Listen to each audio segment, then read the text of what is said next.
Once again, we welcome you to Moving Forward with Young Voices, and we are happy to welcome back to the program Hunter Thomas. He is a law student at University of New Mexico and also a fellow at Young Voices. Hunter, good to see you once again. How are you?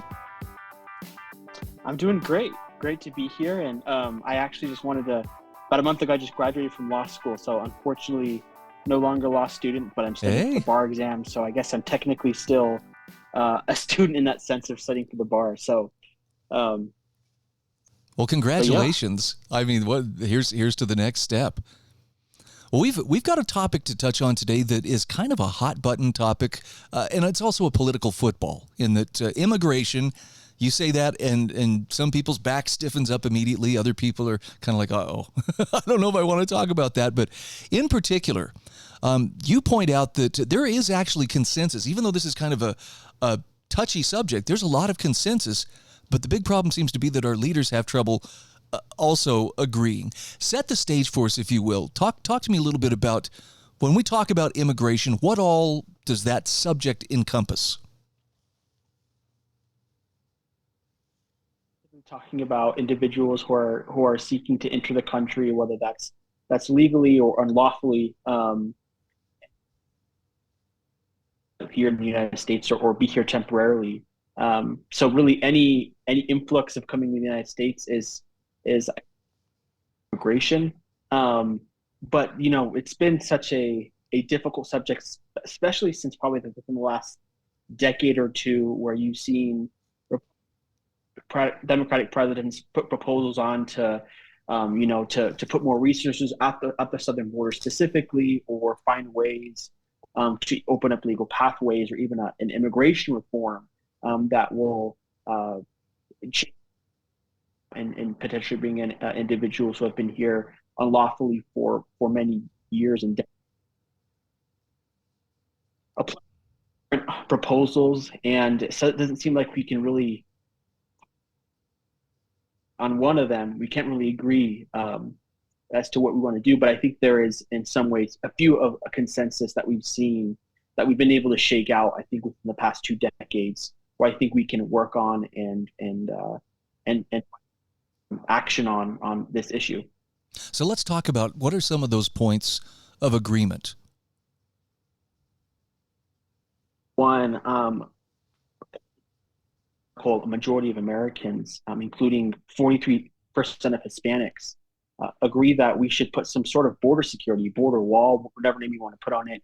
But most Americans and Hispanic Americans, we've seen a growing number that want to bolster the border, that want to see some security on the border. And then we've also seen a sympathy for,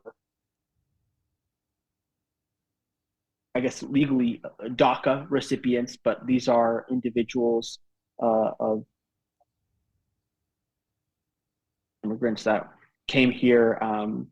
That are children of undocumented immigrants that came here with their parents at a very young age, and didn't have, the knowledge that they were coming to the United States, or necessarily the direction or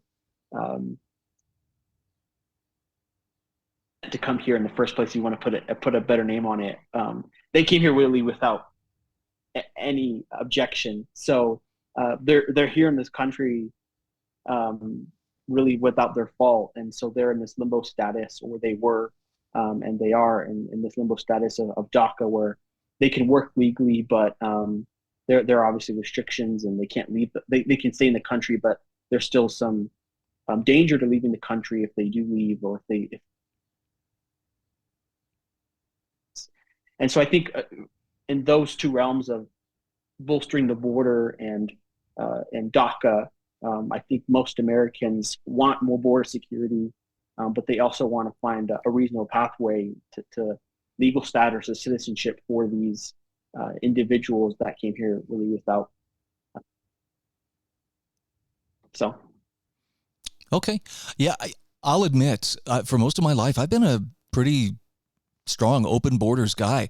I don't think it should be any tougher, than it is traveling from state to state. However, in the last few years, particularly the last 3 to 4 years, it seems like we have seen some really bad unintended consequences that come with basically unrestricted flow. And I'm talking things like human trafficking, fentanyl, and not to sound too conspiratorial, but it seems like there's an unusually large number of military age young men from various parts of the world, not just, from, south of the border, coming across that border. And that makes me wonder if there's something more afoot. But generally, I would want to be cautious about building walls and, basically making like a demilitarized zone there, because it seems like that could very easily be a wall to keep us in, if depending on the disposition of whoever's in power. I would say I'm much more open to immigration. I'm a pro-immigrant Republican, if we can put a word on it. And I know the Republican Party right now, the conservative movement, is really big on restricting immigration and specifically unlawful illegal immigration. And I think Americans have seen some of the realities of the border that you mentioned, of human trafficking, of drug trafficking, and said, we don't want that in our country. We think that's bad. But there's also a sovereignty issue of what should we allow anyone to come in? Who should we, I guess, prevent from coming in? Those conversations, I think Americans are having more and more. And so I understand those arguments of open borders, but I think really the sovereignty issue, I think there's a national security issue involved. I think a lot of Americans are saying there's a reasonable approach to this. It doesn't have to be this, archaic method. We should put some security at the border, technology, and a physical wall. We should put more border patrol. And I think a lot of Americans want a door where people can come in legally. And unfortunately, the system has made it very difficult and very limited. Doesn't mean that no one can come in legally, but the system itself is just so bureaucratic, it's made it difficult for people to use that door to come in legally. And so I would emphasize that I do believe in border security. There's advantages to it. But I think we need that door. We need that door for people who want to come in and contribute to this country. My family has done that. My mom is from Mexico. My wife is from Chile. They are, just amazing U.S. citizens, outstanding citizens, and we need more individuals like that here, and people that want to bring in drugs, that want to human traffic. We need to find ways to keep them out. And unfortunately, because the political football it is, immigration, it's just so difficult to have those, I would say, reasonable, common sense conversations. And I think most Americans want to have those conversations. I know people who have immigrated here both legally and illegally, and I'm talking, these are some of the best people that I know, because they came here for the right reasons. And it seems like there's a huge disincentive sometimes to go through the proper channels because it's immensely time consuming. It can be incredibly expensive to do so. And I know that people, sometimes people are very, well, the rules say you got to do it this way, but for people who are looking for real opportunity and a better life, I can kind of understand why they may want to dispense with some of the rules and just get here and get started on that life. And I think they're coming here for the right reasons.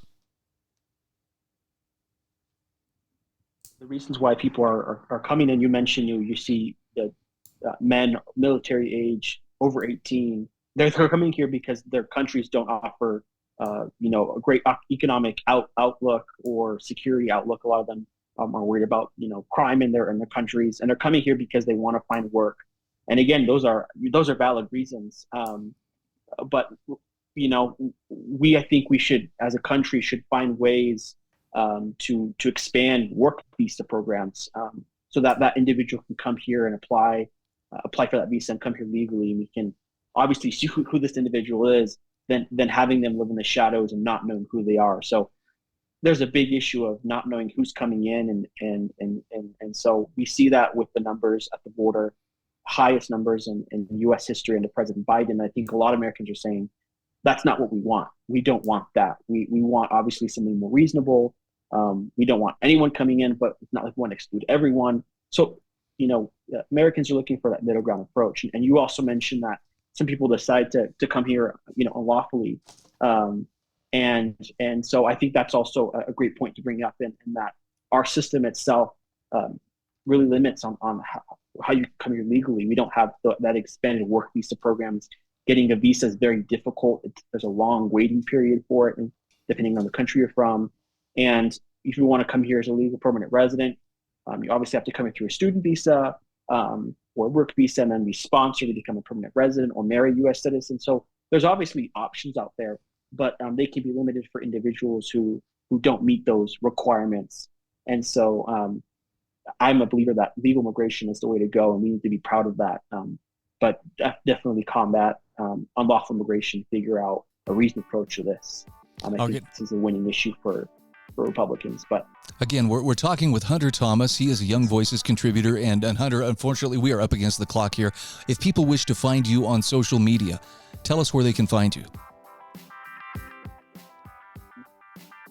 That's a great question. I'm not really big on social media right now, just because of the nature of my life right now. But you can definitely reach out by email at hunterthomas@gmail.com.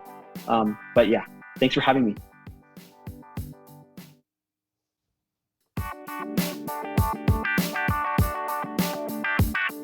Welcome back. This is segment 2 of Moving Forward with Young Voices. We are happy to welcome Samuel Underhill back to the program. Sam, good to catch up with you once again. Take a moment here and tell those meeting you for the first time who you are and what you do. Yeah, hi. First, thanks for having me. I'm the executive director of the Activate Gen Z project. We do a lot with youth in America, just getting them involved in civics, getting them registered to vote, getting other resources to them, stuff like that. And we also give them internship resources and all the good stuff that people need to just really get involved in kind of the American discourse. So that's kind of my main passion. I'm also a current student in economics at the University of Alabama. And obviously I write a lot. I'm a Young Voices contributor. So before we jumped on the air here, I asked you, how are things? And you said it's been busy the last few weeks. And I have to ask, does the Trump trial in New York have anything to do with how busy things have been lately? Absolutely. Yeah. There's been a lot of obviously content to sift through.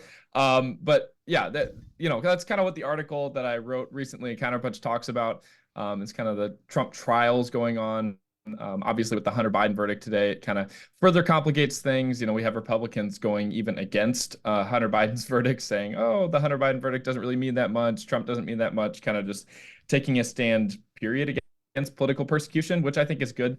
But yeah, it's definitely been a very crazy political environment. Just working in politics myself, kind of seen a lot of that firsthand. So election years always seem to exacerbate it too. So I just try to take it in stride. Talk to me a little bit about the deadly force controversy, though. This has to do with the FBI going in and raiding Mar-a-Lago. What was that, last year? Year before? I'm sorry, time. Yes. It all kind of blends together now. But there was controversy over some of the rules of engagement that were given to those agents who executed that raid. Bring us up to speed on what does that controversy stem from? Yeah, sure. So in 2023, Joe Biden's Department of Justice invaded Mar-a-Lago, which was a huge deal at the time. No president has ever had their house invaded before for a criminal investigation. So apparently what had been happening was Donald Trump wasn't giving these, classified documents back to the FBI, even though they'd asked repeatedly. So Merrick Garland decided, finally, let's get them back ourselves. But in the warrant that the FBI had issued that they had to reveal in a recent court filing, it was disclosed that the FBI had the authorization to use deadly force if necessary, and that's a direct quote from the warrant, if they needed to obtain the documents. Now, what the Trump crowd did was take that and say, oh, Joe Biden is trying to assassinate Donald Trump in his own home. What they didn't realize at the time was that what they are leaving out of this story is that Trump was not even at home at the time. He was in New York. And also Joe Biden didn't specifically authorize it for this case. This is a standard procedure that's authorized for any FBI warrant. And it was actually authorized for a raid of Joe Biden's home in Delaware earlier this year, late last year. So that is not special to Donald Trump. It wasn't targeted at Donald Trump. But the interesting thing that, kind of stems from this, and it talks, kind of go into this more in detail in the article, but Donald Trump has been arguing for, presidential immunity to do this sort of thing for a while now, and he actually brought it up in some court cases. Now, he's not the first, though, to vocally go out there and say, look, the president has immunity here. It seems like other presidents have tried this with varying degrees of success. I think Richard Nixon may have tried it, in right. the revelations about Watergate. I seem to recall George W. Bush saying something about, look, I'm the decider, and basically what I say goes. presidents, do they tend to assume they're a law unto themselves? Is this common with that office? Yeah, so I think it's important to distinguish that there is a certain exception for presidents in the law. For example, in civil cases, the Supreme Court for Nixon ruled that Nixon could not be liable for civil fraud cases, civil lawsuits, stuff like that, because the decisions of the president, are difficult. They do rise above to a level that no other person in the country has to deal with. And there's a lot of difficult decisions that if they impact someone, it's hard to say, oh, the president's to blame for that. But on another level, the things that are being discussed in Trump's January 6th case do not fall under that distinguishment, under that category. So what Donald Trump's lawyer, D. John Sawyer, argued in the Supreme Court case about Trump's presidential immunity, where Trump appealed to the Supreme Court saying, hey, I have presidential immunity. I'm not responsible for the actions of January 6th. What D. John Sawyer argued was that there are certain official acts and there are certain unofficial acts. And what he argued specifically, interestingly enough, was an official act, which is what the article is about, is that a president can go after a, quote, corrupt political opponent and go after and try to assassinate them. And that could potentially, supposedly, be under, official acts and something that the president could not be prosecuted for, could not be held liable for.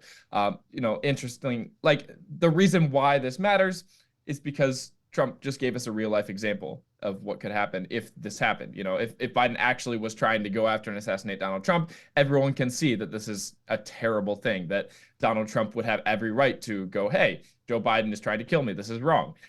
But Donald Trump argued exactly this as the bread and butter for why he should not have to deal with a court case involving January 6th. So I think it's a very interesting comparison, and it kind of takes Donald Trump's argument right at the root and kind of cuts it down in this case. Let me bounce something off you here, because I'm thinking about when President Obama was in office. He authorized a drone strike against an American citizen, and ended up taking out this. I think his last name was Alawi. I'm probably saying it incorrectly, but in the process, they killed this man's 16-year-old son. Now, he was deemed a threat to national security, but with no judicial oversight. It was a completely extrajudicial killing.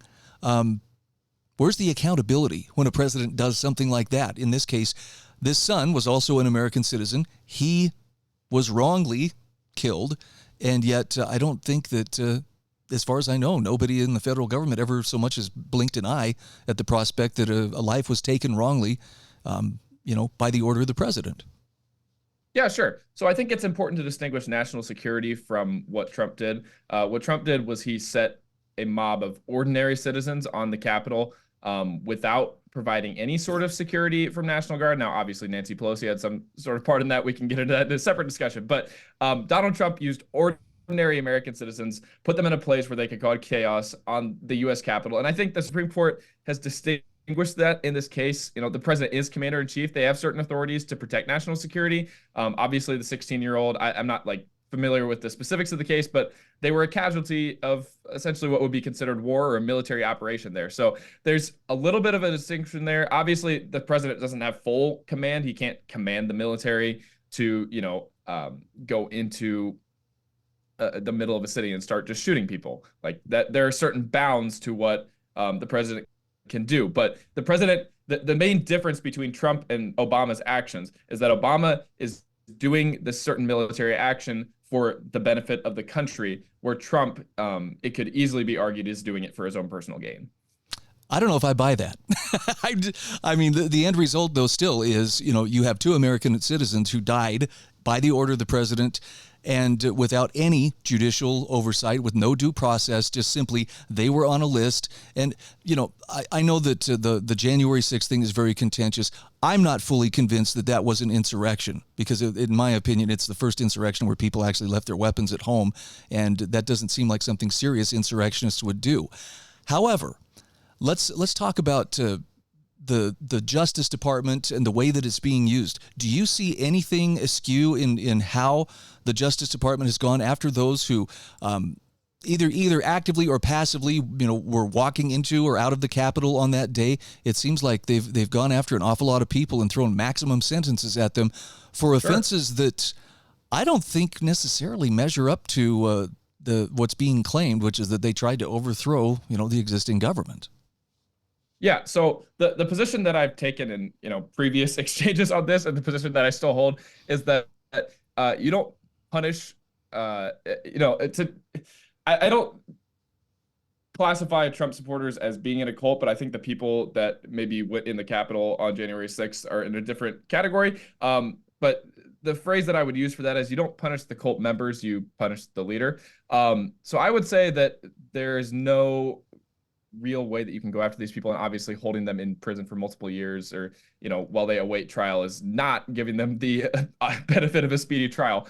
But at the same time, you can't deny that Donald Trump did call this attack heinous right after the events on January 7th, and then obviously flipped the script just recently last week and called the January 6th people warriors. You can't deny that Republicans across the board condemn the attack as being what it was, which was a violent and dangerous endangerment of members of Congress and the vice president. And there was a gallows being built. I don't think you can say that January 6th was not a danger to the country. And when people in Trump's rally are calling for trial by combat and calling for other things, when court cases have proved otherwise, I'll feel much safer in saying that when the FBI and the Capitol Police actually come clean about how many confidential informants they had operating within the crowd, because that's something that they don't seem very eager to talk about. Yeah, I think it's interesting to say that because obviously anytime there's a national security risk, you want to have FBI informants there in the crowd. But I would obviously want a little bit more transparency there, but we'll see. Okay, Sam, I'm sorry, we're out of time. We could have a really great discussion on this. How can people find you on social media? Sure. So my main profile is on Twitter. It's @SamUnderhill_. And you can also go to activategenz.org to find more about Activate Gen Z.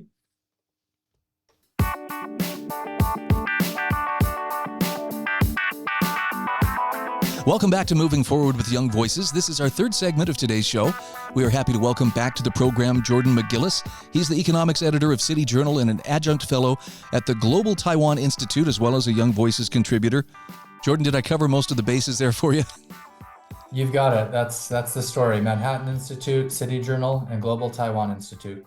Great to catch up with you once again. And what an interesting article I'm looking at from City Journal about who will Trump listen to on China. And, with all the intrigue that's been going on, all the various headlines, I really haven't heard a lot of commentary on China, particularly, Trump's approach to China. Would you mind just kind of walking us through when he was president? How did his approach with China differ from, say, Joe Biden's? Well, we can go back even beyond the start of his presidency to his campaign. He kicks off in 2015, comes down the escalator at Trump Tower. And along with a few more domestic issues, one of Donald Trump's biggest focal points was, in his mind, correcting trade imbalances with China. And that became one of the key planks, not only of the campaign, but then his presidency. In 2018, he launched what we can credibly call a trade war, which he said was good and easy to win.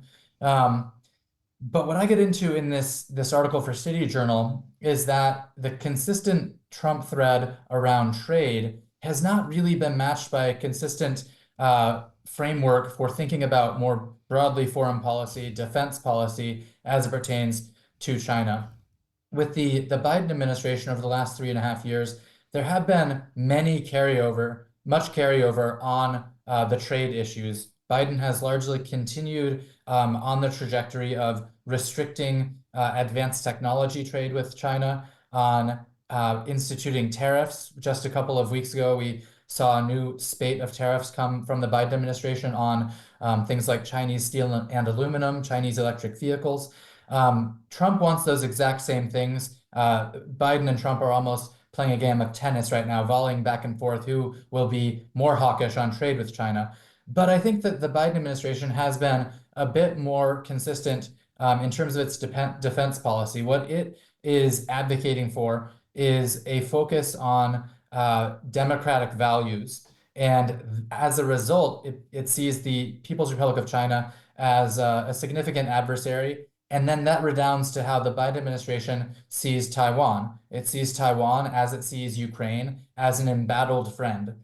The Trump administration and a potential future Trump administration it's a bit more complicated and hard to unwind. And that's what I was working through in the piece for City Journal that you referenced. Okay. You mentioned, too, that there are different sources to whom Trump may listen when it comes to shaping China policy, assuming, that he actually attains the White House come November. Who are those resources, and what do they bring to the table? Yes, let's just assume for a second that in January 2025, Donald Trump will be president again. In that scenario, I see him having three competing groups of thinkers that will be vying for his attention, all of whom represent schools of thought that have been prominent and influential in U.S. foreign policy historically, and even within the conservative movement or the Republican Party. I see those three schools as being what I call in this piece the freedom fighters, and then we've got what I call the disentanglers, and then we have the conservative realists. They all are going to have some influence, but they're really pulling in different directions. The freedom fighters, I think, are closest to the Biden administration in that they want to support, as I said, those embattled friends, places like Ukraine and Taiwan and Israel, for that matter, places with democratic values that reflect some of the things that we value here in the U.S.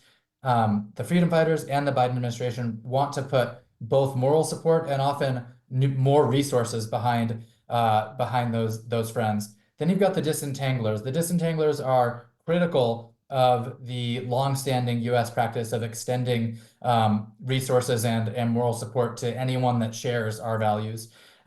So a couple of people that are potentially going to be a vice president, someone like a J.D. Vance, I think he represents this disentangler mindset. Of course, there's a longstanding U.S. tradition going back to George Washington of not getting too entangled with foreign alliances. And I think that they're drawing upon that history. So they see China as a threat, but not one that they want to be pulled into war with by overextending ourselves in the Pacific with a place like Taiwan or even maybe Japan or Korea. If I were a Japanese or Korean government official, I would be thinking very seriously about a scenario in which the disentanglers have more influence in Washington and potentially pull back some of the extensions we've made to those longstanding allies. And then you've got what I call the conservative realists. There's one particular thinker that stands out here. His name is Elbridge Colby, and he was influential in the first Trump administration, and I suspect would be again. And this school of thought, the conservative realism school, is, I think, tied to the longstanding Hamiltonian tradition in U.S. foreign policy of seeing the U.S. as a commercial republic that needs to be engaged globally and very active with trade and needs to defend our trading networks. But still, it doesn't want to lead with the ideology, which is what the freedom fighters tend to do. Freedom fighters tend to center democratic values, liberalism, broadly speaking, as being the core element that we're defending globally. Conservative realists want to defend U.S. power, our trade networks, and therefore are somewhat hawkish on China, but not so much confronting it ideologically. So one of the things you point out that Colby advocates is, China should not be allowed to become the economic engine of the 21st century. How can that be done without a trade war or, for that matter, a shooting war? Are there peaceful ways to accomplish that goal?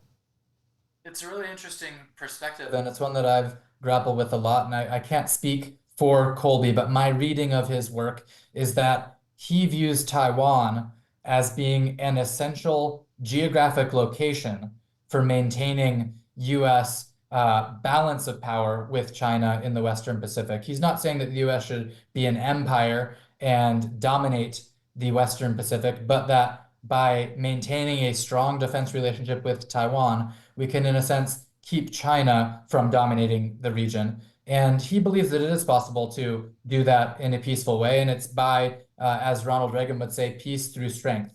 By funding Taiwan's own defense, by encouraging the Taiwanese to stand up for their territorial integrity, the Colby view would be that the U.S. can maintain its presence in Asia and can benefit from the trade in that region, not only with Taiwan, but with Japan, with Korea, with Southeast Asia. And I don't think that view necessarily excludes even trading with China. It's about maintaining a balance of power. And he views Taiwan as being essential to it due to its fortuitous geographic position as an island that is about 100 miles off of mainland Asia. Okay. So is there any way that a hybrid of all of those points of view, where you've got the disentanglers, you've got the I'm sorry, I'm trying to remember the conservative realists and the freedom fighters, is there common ground where they can work together, or is it kind of an all or nothing proposition? I think that the conservative realism does represent something of a common ground. There's not a lot of eye to eye, not a lot of bonhomie between the disentanglers and the freedom fighters. The disentanglers are very critical of what they view as the Republican Party's tendency toward empire. But this conservative realist position does draw on some of the best aspects of both of those competitors, recognizing the value of being engaged in the world without extending defense guarantees to anyone who is asking for it. And here's probably the most important question of all: which would China prefer? None of us can step into the minds of the people in Zhongnanhai, but you can really make an argument that any of them could be beneficial to China, or that any of them could be harmful to China. What we need to think about is what's best for the U.S. And I believe it could be the case that China's very framework, which indeed is very adversarial, it may just be incorrect, and that we don't need to necessarily adopt the framework of, if this is good for the US, it is bad for China, and vice versa. Thinking about the benefits that the US could get from policy is where I think we need to focus, rather than what's going to harm China most. Interesting. Well, this just adds one more layer of things to be aware of as we move toward that November election. And who knows what the outcome will be. Right now, it seems like there's an awful lot that's up in the air and uncertain at this point. Certainly the case. Again, we're talking with Jordan McGillis. Jordan, for people who wish to follow your writing, what's the best way for them to do that? cityjournal.com is where I write most regularly. And as you mentioned, I'm also affiliated with the Global Taiwan Institute, and that's at globaltaiwan.org. You can follow me on X, the Everything app, at Jordan McGillis. Very good. Great to visit with you once again. I look forward to our next conversation, because something tells me it's probably going to be a pretty relevant one, especially if this is part of the topic. It's a fun one, certainly. Thanks, Brian.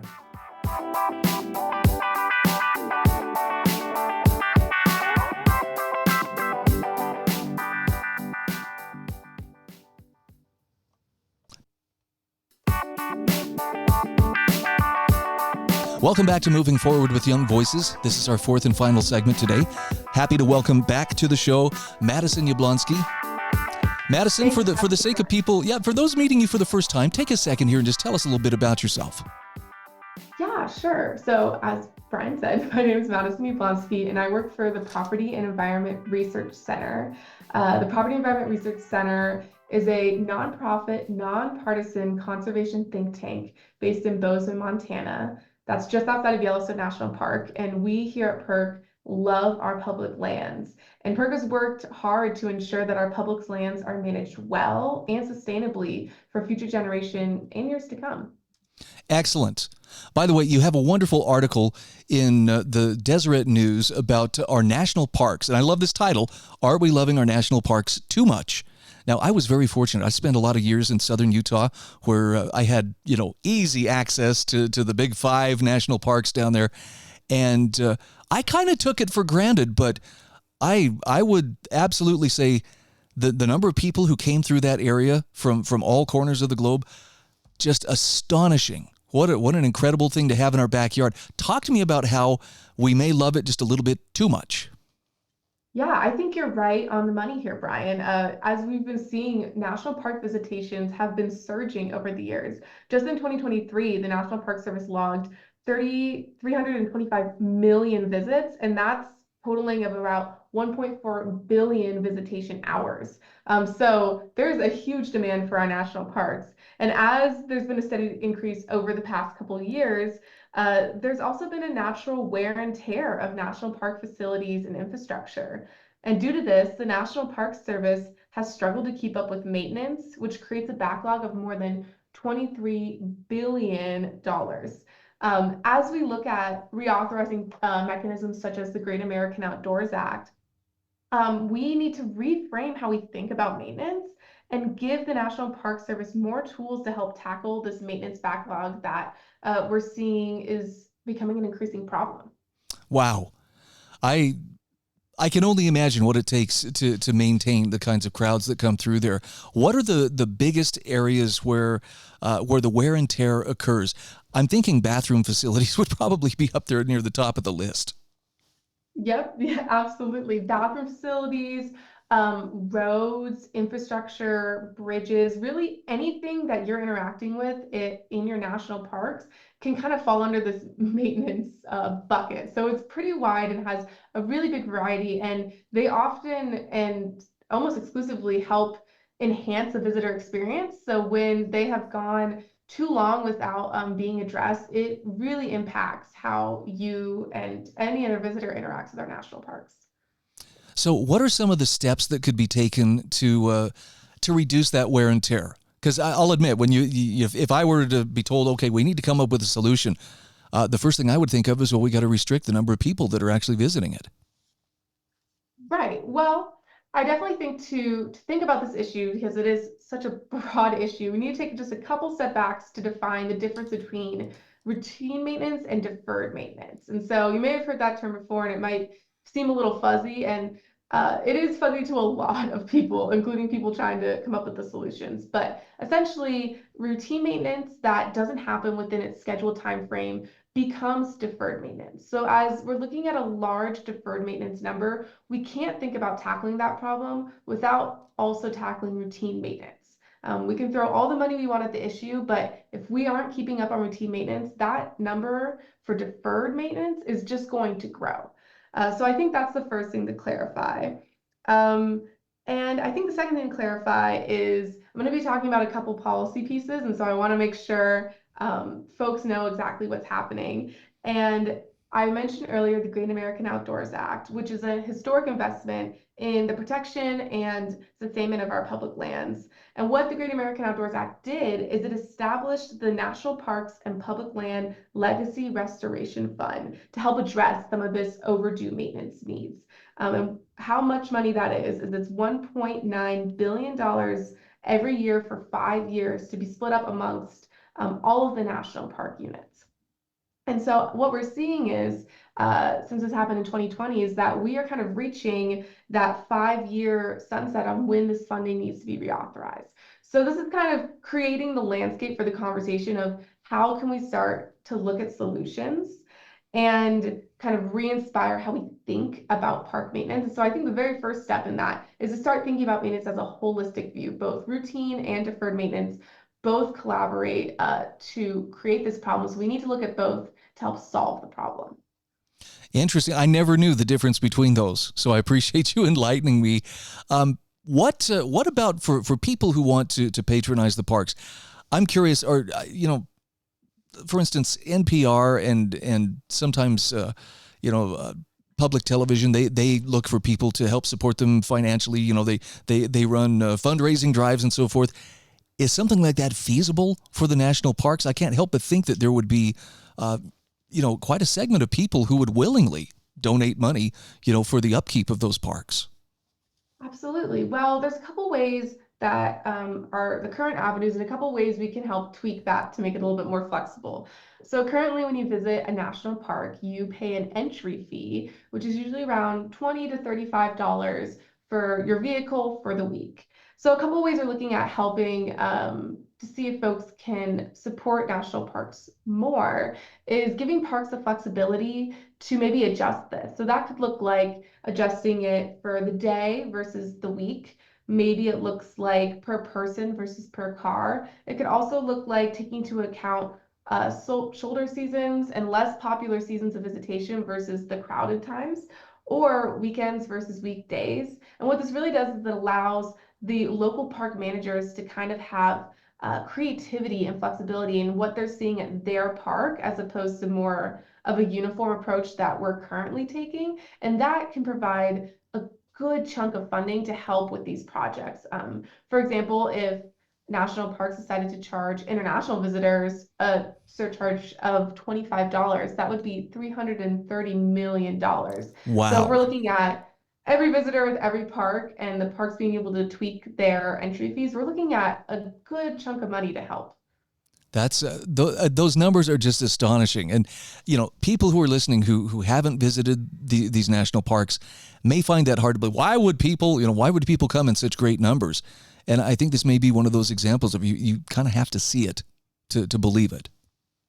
Yeah, absolutely. I mean, the national parks are a stunning piece of land. And I think folks do recognize that. The folks who have gone and have experienced it and see it, they often want to go back. And that brings up another great avenue for helping potentially with these systems is what's very common is folks will buy the America the Beautiful Pass, which is an $80 pass that gets you into all of the national parks over the entire year. And so that revenue goes into an overall larger National Park Service fund, which is then split amongst the 429 individual National Park Service units.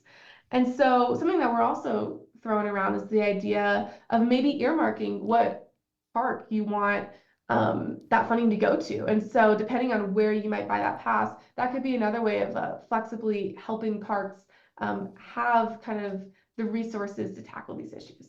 Madison, you mentioned that the local managers of these parks, the people who actually are tasked with this and live there in the area, have some flexibility, or it would be beneficial to give them some flexibility.